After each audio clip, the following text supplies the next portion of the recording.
on a fait le choix ce soir de vous parler du rôle de l'électronique de puissance dans le stockage d'énergie de demain, donc avec une vision orientée intégration. Je vais essayer de faire un contrôle, ça va marcher.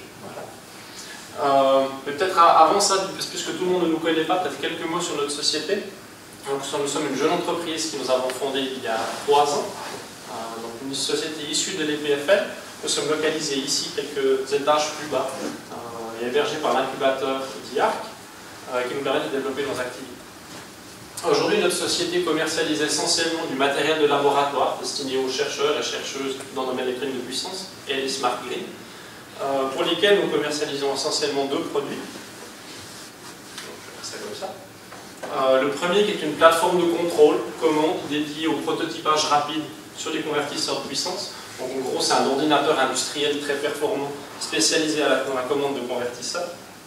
Puis la deuxième partie, c'est des briques élémentaires que nos clients utilisent pour construire des prototypes de convertisseurs de différentes tailles et différentes applications que nous intégrons également dans des systèmes, soit simplement dans des convertisseurs, soit dans le système clé en main avec la commande, la partie puissance et le logiciel de commande. Donc, si vous avez des questions par rapport à ça, je pense que le plus simple, c'est de vous aborder après durant l'apéro, et puis ça nous permettra de vous répondre. Peut-être au préalable, un commentaire qui nous semble assez important et assez fondamental, c'est que finalement, quand on parle de stockage d'énergie électrique, il y a très peu de stockage qui a réellement lieu sous forme électrique. La plupart de ce stockage a lieu sous différentes formes d'énergie, donc du coup avec des besoins de conversion. Et même dans le cas où le stockage a lieu sous forme électrique purement, ce stockage est souvent sous forme d'essai, donc a également besoin de conversion. Donc tout ça pour dire que l'électronique de puissance est indispensable au stockage d'énergie électrique. C'est quelque chose qui est vite dit, mais c'est aussi quelque chose qu'on a quelquefois tendance à indiquer. Alors je vous passe par-dessus les différentes caractéristiques des technologies de stockage, mais j'aimerais quand même vous montrer ce petit résumé-là. Donc c'est une sorte de représentation des différentes techniques de stockage d'énergie alternatives à l'hydro que l'on connaît bien. On représente d'une certaine manière une certaine adéquation, c'est une grandeur qualitative d'un stockage donné en fonction de l'intervalle temporel dans lequel on l'utilise. Donc c'est typiquement la durée de cyclage. Et puis on retrouve très facilement dans des périodes très très rapides, typiquement autour de la seconde, des systèmes qui sont très bien adaptés, qui sont électriques, il n'y a quasiment pas de conversion. Et c'est des systèmes qui sont généralement bons en densité de puissance, mais qui ont des densités d'énergie pas très très intéressantes, qui font qu'ils sont assez peu utilisables pour les stockages moyen terme, on va dire long terme. Et à l'inverse, pour tout ce qui est batterie et même d'autres technologies, on trouve plus facilement des systèmes qui sont plus attractifs d'un point de vue de leur densité d'énergie, ou même, comme l'avait présenté le professeur Giraud, des systèmes où on peut jouer sur le rapport entre la densité d'énergie et la densité de puissance, qui sont du coup plus intéressants pour les applications relativement longues, mais il n'empêche que pour des problèmes de durée de vie, de cycle typiquement, ou de rapport entre leur durée d'utilisation et leur nombre de cycles, deviennent relativement peu attractifs dans un domaine temporel rapide. Et ce qui se passe généralement, c'est qu'on cherche à utiliser des techniques ou des technologies standards, puis à les exploiter malgré tout dans ce genre de domaine-là. Et on aboutit à des situations, des solutions qui sont relativement exigeantes vis-à-vis de la technologie de stockage, et puis que cette complexité-là se reporte d'une manière ou d'une autre sur la façon dont c'est intégré, la façon dont c'est managé, et donc sur notre électronique de puissance. Un autre commentaire très simple mais assez fondamental, c'est que dans l'ensemble de ces technologies alternatives nouvelles, on les construit généralement à partir de briques élémentaires qui sont très petites. Pour la batterie, c'est très réduit, on parle de quelques volts. Même pour les systèmes plus grands, piles à combustible, stockage à volant d'inertie, etc., on parle quand même que de quelques dizaines de watts, centaines de watts, dizaines de kilowatts, même centaines de kilowatts.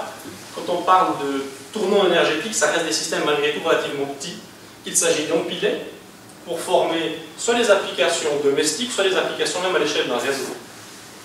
Et donc du coup, avec une problématique d'un point de vue de l'intégration de ce que l'on fait pour ces systèmes-là, qui est lié véritablement à un problème d'échelle. D'être capable de réaliser des systèmes petits, mais qui s'agrandissent très facilement, et également d'avoir une certaine flexibilité ou modularité dans la manière dont on utilise ces systèmes-là. Pouvoir jouer typiquement sur ces rapports entre énergie et puissance pour pouvoir s'adapter à des applications variées. Comme généralement ces modules élémentaires sont très nombreux, on se retrouve également avec des besoins, ou des besoins auxiliaires, typiquement l'équilibrage de ces différents systèmes entre eux, leur mise en redondance, et la gestion de tous ces différents flux de puissance qui interagissent à l'intérieur d'un stockeur de relativement grande taille. De façon conventionnelle, le stockeur d'énergie électrique, c'est finalement un stockeur et puis un convertisseur. C'est deux choses relativement indépendantes. On intègre généralement en plus un système indépendant lié à la supervision énergétique du stockage. Donc, pour les batteries, on appelle ça un battery management system, et ça on trouve le même genre de choses dans différentes technologies. Et tout ça se retrouve, somme toute, limité en termes de facteurs d'échelle par le convertisseur. Pour le stockage, c'est relativement facile, on sait mettre les choses en série, en parallèle et construire des systèmes plus grands, mais le convertisseur reste l'élément, on va dire, relativement limité. Bien sûr, pour un ensemble total, on peut agrandir le système en le mettant en parallèle ou ce genre d'approche-là, mais avec différents challenges supplémentaires. Une des tendances qu'on observe depuis relativement récemment et qui attire beaucoup d'intérêt, c'est la logique du système distribué, du système de stockage distribué ou split storage systems. Et dans ce genre d'approche-là, ce qu'on cherche à faire, c'est à fragmenter le stockage, à fragmenter le convertisseur et à réaliser des associations petites, élémentaires, standardisées, qui permettent d'avoir certaines logiques de réduction de coûts, de la réduction de ces éléments et leur standardisation. Et puis les bénéfices également liés à ça, c'est la possibilité d'avoir des synergies entre ces deux systèmes. Le convertisseur est capable d'aider le stockage en lui fournissant relativement facilement des mécanismes d'équilibrage, et à l'inverse, l'intégration du stockage dans le convertisseur, dans de nombreux cas, on va dire, ça commence à simplifier. Donc cette thématique-là, moi je ne la connais pas trop mal, puisque c'est ce sur quoi a porté ma thèse à l'époque à l'EPFL, où on cherchait à, en gros, interconnecter le réseau électrique ferroviaire et le réseau électrique normal, intégrer du stockage hybride, batterie et supercondensateur, puisque vous voyez apparaître ici sous forme de ce schéma un peu compliqué, c'est la façon dont on prévoit de gérer les différents échanges d'énergie dans ces systèmes. Donc, bien entendu, ce genre de système-là devient complexe. On a reporté, ce que l'on a simplifié du côté de la puissance et de la création de ces blocs élémentaires, on a reporté tout ça en complexité d'un point de vue de la commande et du contrôle de ce genre de convertisseur.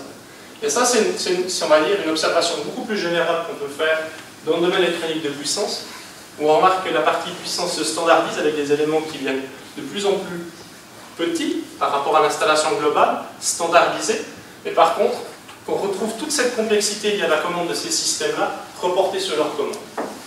Et ça, c'est un véritable challenge. Et mon associé Simon aura l'occasion de nous présenter qu'est-ce que nous on fait par rapport à ce sujet-là. Je profite de rester encore 2 secondes sur ce slide-là. Ce qui nous permet de bien voir ce slide, c'est à quel point ces assemblages mécaniques de modules, ils sont courants aujourd'hui. Ils existent et ils sont relativement faciles à faire. Et comme Nicolas mentionnait tout à l'heure, toute la problématique revient à gérer cet ensemble de modules, de sous-parties de convertisseurs ou de stockage pour arriver à un but global. Donc en fait, la problématique, c'est de coordonner tout cet ensemble de sous-systèmes.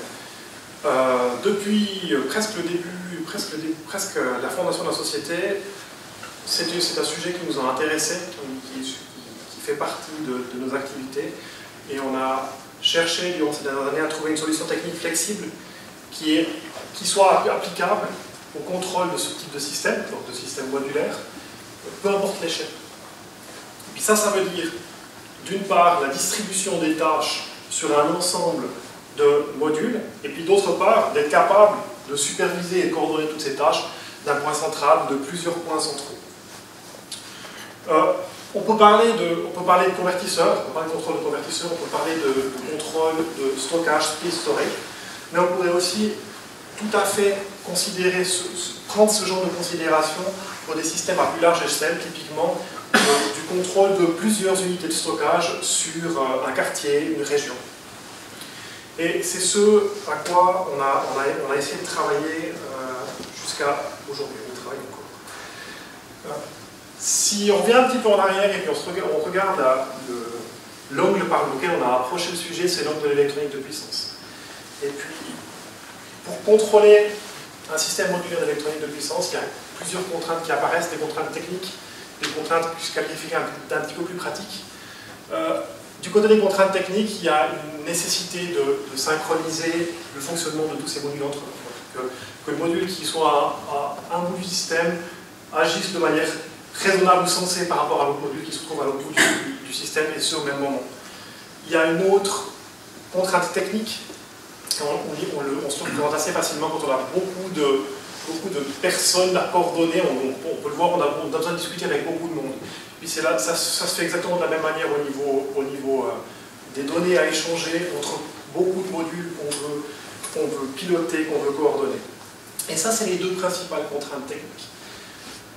Ensuite, des contraintes que je dirais que je qualifie plutôt plus pratiques, elles sont principalement liées à l'environnement. Quand on veut essayer de travailler dans un système d'électronique de puissance ou de conversion d'énergie, on a envie d'être isolé parce qu'on a affaire à différents niveaux de tension qu'on doit gérer de manière intelligente au sein d'un convertisseur. Et Monsieur Demont en a parlé tout à l'heure, les aspects de redondance quand on fait un système de conversion d'énergie ou de stockage d'énergie, la disponibilité est un des gros critères sur ce genre de système-là. Si on fait un pas en arrière, parce qu'on a parlé de convertisseur, on a parlé de stockage, si on fait un pas en arrière, en fait, les propriétés de cette technologie ou de ce système de commande peuvent s'appliquer à beaucoup d'autres cadres d'application. On parle d'intégration de renouvelables au sein d'un réseau, on parle de micro-réseaux dans lequel on a besoin d'avoir une possibilité de communication entre des nœuds différents qui puissent contribuer à un objectif imposé.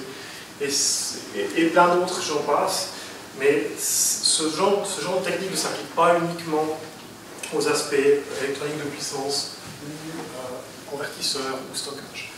Donc, ce que nous, on a réalisé jusqu'à aujourd'hui, ce qu'on a proposé, c'est une technologie qu'on a appelée RealSync, qui est un système qui permet à la fois de communiquer et de contrôler un ensemble de nœuds, un ensemble de modules qui forment un convertisseur, qui forment un stockeur, qui forment une unité ou un ensemble d'unités de distribution d'énergie, et un système qui permet à la fois de synchroniser tout cet ensemble de sous-systèmes pour arriver ensemble à un temps donné à un but global. Je vous passe les détails techniques, c'est quelque chose qui se base sur Internet, qui est un petit peu modifié.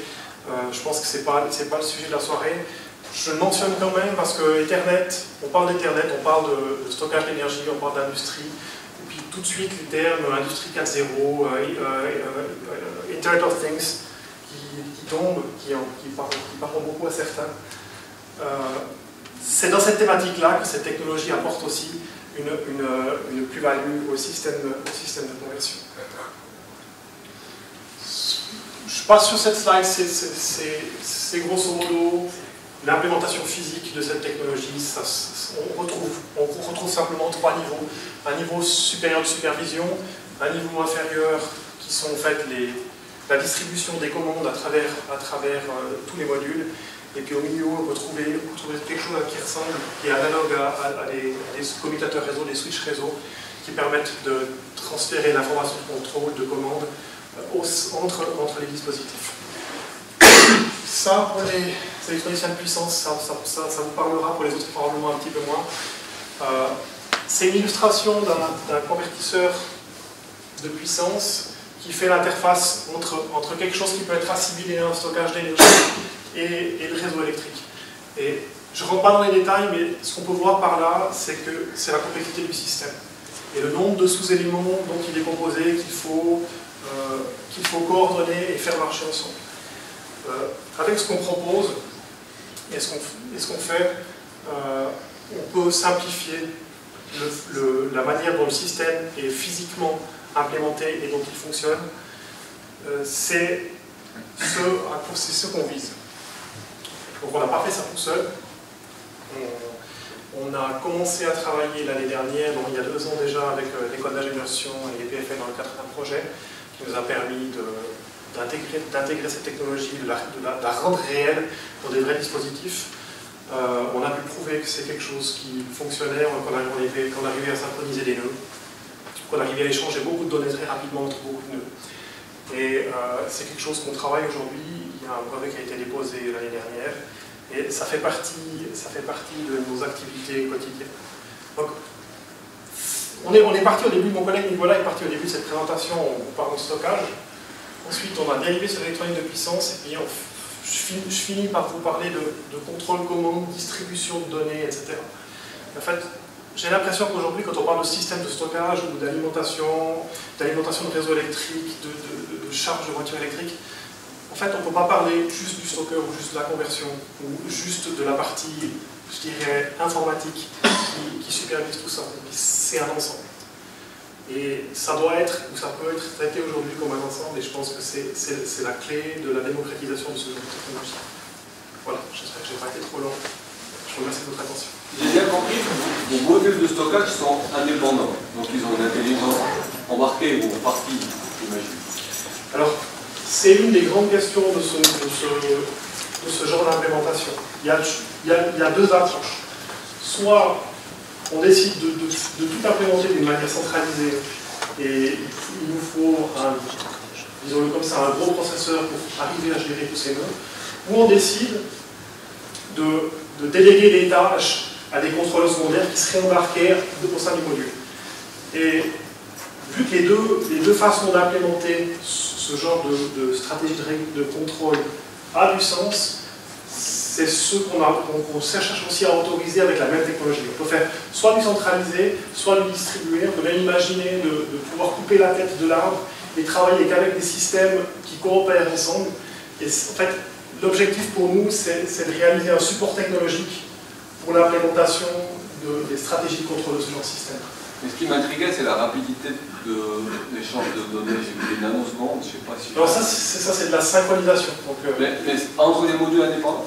Entre des modules indépendants. Mais comment vous faites ça au niveau d'un quartier? Quel réseau vous tirez pour avoir des rapidités de dialogue aussi? Alors, on distingue deux choses. Il y a la rapidité de dialogue. Comme tu le sous-entends, j'ai l'impression que c'est la communication, le temps qu'il faut pour communiquer d'un point A à un point B. Ce que je parlais, les nanosecondes qui étaient mentionnées là, c'était l'horloge ou le temps absolu que chacun des devices voit. Si on dit, la synchronisation. Voilà, si on dit à ce nœud-là et ce nœud-là, dites bonjour à midi 00, ben, ils arriveront à dire bonjour ensemble à midi 00, mais à 40 nanosecondes. C'est ça dont je parle. Pour éviter des déphasages ou des choses comme ça. Tout à fait.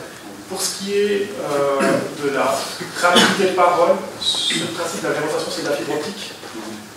Dans la fibre optique, la loi elle est assez claire, c'est 5 microsecondes par kilomètre.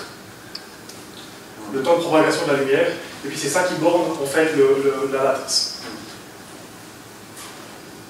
Mais ça ne veut pas dire que parce que la lumière prend du temps de passer d'un point à un point B qu'on ne peut pas être à la même heure.